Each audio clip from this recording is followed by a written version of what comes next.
So I often get nuclear heat when I say in conversations about allyship, advocacy, etc., we need to stop putting feminist men on pedestals. Sometimes it gets a bit like, wait, hold on a second. Like, are you just saying like men suck? What's that about? Like, what does that even mean? Like, you just can we ever be happy in this conversation, in this discourse? And I want to actually unpack this in a podcast episode because sometimes hearing people's voices sometimes allows for a little bit of context and a little more uh, seeing where they're coming from, for lack of a better term. So let me explain what I mean by this. When I say we need to stop placing feminist men on pedestals, I'm not saying that men shouldn't be feminists. And I'm not saying that men who are adjacent to or embracing of feminism aren't really helpful, aren't really useful, aren't super valid in movements towards equality or equity, depending on your framing. What I am saying is the ways in which we often place feminist adjacent or feminist embracing men and place them on this pedestal of good man, great man, positive male role model creates superheroes out of bare minimum participation. And it's something I've always felt a little bit uncomfortable about for a range of reasons. When we're talking about principles of feminism, or when we're just talking about allyship in general, the ways in which you will see online men who speak out against violence against women and girls, or misogyny, or sexism, or even speak out across different intersections of men's experiences that are sort of equality and equity centered. There's this kind of pedestal and wow, look at this guy. And I think whilst I understand the intention and I really get it, and in many spaces and places, those labels and those framings have been placed onto me and to some of my colleagues and my peers in this space, I think we need to be really clear and aware of how easy it is to make superheroes out of bare minimum participation. Because often what I see is placing these behaviors, expressions, these actions on pedestals can create a few things. Firstly, it can create this sense of haughtiness, this hubris, this kind of like, you know, I'm the guy now. I'm the guy. Like, okay, I'm better than you because I know this. I'm better than you because I'm speaking out. And I see it very often where public perception and validation is more important than actually doing the work.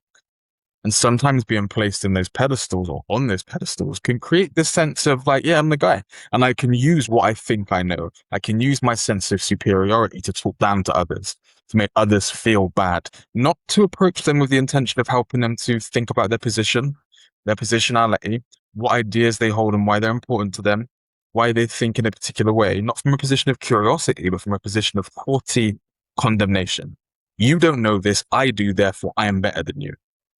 And that might feel a little uncomfortable to hear, and that might feel a little uncomfortable to kind of process in real time. But it is something I observe and something that I see a lot when it comes to spaces that I operate within and places that I exist within in this work. Pedestal and bare minimum participation still keeps the bar really low and still keeps this idea that doing the bare minimum is actually superhero behaviors. And when we also talk about, and this is kind of my second point blending into the first point, when we think about how many women or gender plural people, theorists, academics, commentators have been saying and sharing the same things for many, many years, have been talking about these things for many, many years and how they're received and how they're often talked down to or cast away from conversations, painted with particular brushes. There's something really icky about men being in the space saying very similar things, if not at times the same framings, the same perspectives, standing on the shoulders of those that have come before them, being placed on pedestals where the original source material is often buried. It's not seen as, valuable. In fact, it's talked down to, it's discarded, it's seen as unimportant. There's something about that that also needs to be named. What are we doing through that process of putting people on pedestals? How does that show up in the ways in which we construct or reward particular beliefs, behaviors, and presentations? And I think this is something as well that I also think is quite important to talk about. Maybe something that as a listener, you might not have heard as much. And I'm going to make sure I really contextualize this because I don't want it to come across or seem as if I'm doing this classic binariness of, there's two types of X, what, like I'm not trying to make that point, but I heard something really interesting at the time of recording, not too long ago, that really put in perspective for me why sometimes placing people on pedestals, particularly men, particularly when we're talking about bare minimum participation, how that can actually be a form of dehumanization. Now you might be thinking at this point, hold on a second, how is that dehumanization? I heard this point from Tim Ross recently, which really resonated in a range of spaces and places in my life, not just in relation to this conversation. But essentially, the point was made that when we often talk about dehumanization, rightly, we focus on the ways in which we make groups, people, and construct them as less than human. We talk down, we, use beliefs and behaviors to, bring about, speak, normalize harmful sentiments and to cause harm. We dehumanize by making people or constructing people rather as less than human. That is a form of dehumanization. But something that really hit me in the conversation as well is that you can dehumanize someone by placing them on pedestals. This sort of creating this Avenger type archetype where it's like, you do this, you're this good, positive male role model now. Because you do this, you're on this pedestal, and we can dehumanize people by placing them in this sort of Avenger position. As now you're not just human, now you're a role model. Now you are a positive male role model. And hear my heart on this. When I say this, this is not about me making the point that those forms of dehumanization are equal and like there's two sides to this point, but I just thought it was really interesting the ways in which often when you think about it, the ways in which sometimes we place people in the public eye, specifically on platforms, on pedestals for what they say and what they do, and the minute they say something or reflect on something that isn't quite what we agree with or isn't quite how we would approach it, or at times is conceptually off, or says something that doesn't consider the full nuance and the full picture, the public reaction to it at times can be really heavy. And there's this cancellation, this, oh yeah, you're not that person anymore. We're canceling you from this space. That's it, you're done for. And to be really clear, I'm talking about conceptual arguments or perspectives, ideas that are being shared, not actual acts of violence and harm, just to be super clear because they are different. But when we place people on pedestals for having knowledge and awareness, and then they say or do something that demonstrates that they might not have that knowledge and awareness as we originally thought, our instinct is to cancel, isolate, and throw off, from the conversation. Placing people on pedestals, removes humanity, removes the ability to make mistakes and correct, often removes the ability for people to approach these conversations from a position of humanity. If it's seen as, nah, I'm on a pedestal, I've got to follow and do X, Y, and Z, right?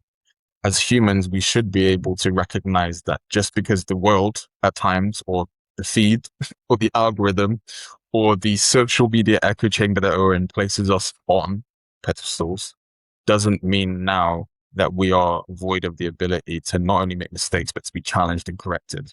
But sometimes that positionality, positioning people in that space, makes that really difficult for a range of reasons, one of which I've just unpacked.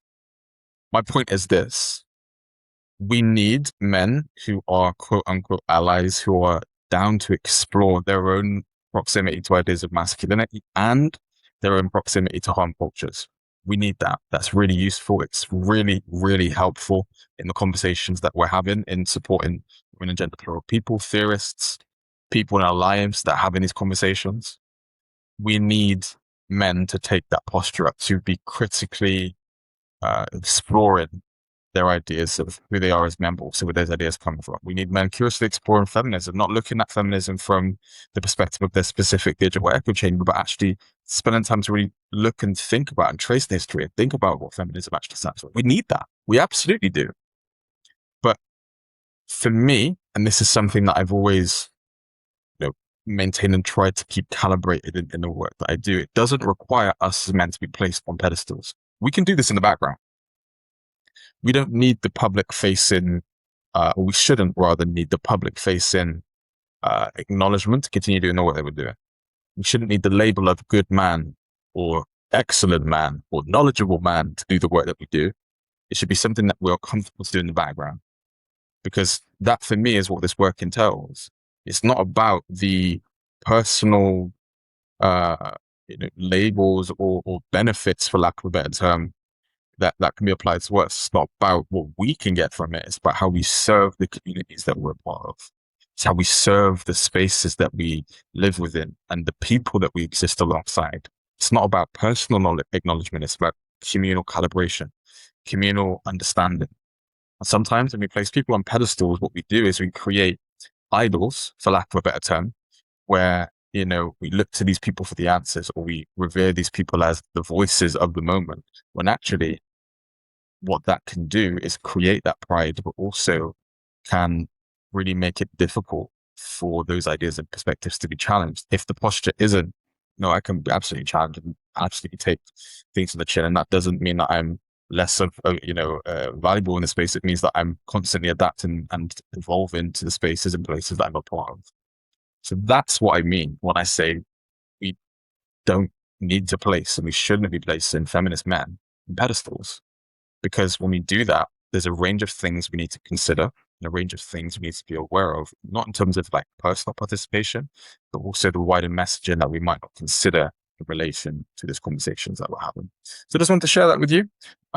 Apologies. I can't hear this audio background now. You may hear a fan in the background of this episode, because at the time of recording, it is absolutely roasted hot where I am right now.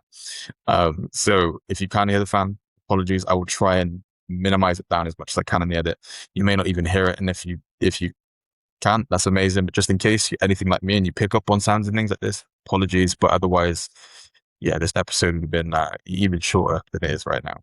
But thank you for rocking with this episode. If you've made it this far, I hope you are. I hope you're blessed. I hope you're staying cool. If you are in Europe listening to this right now, I hope you're staying safe as well, within this heat too.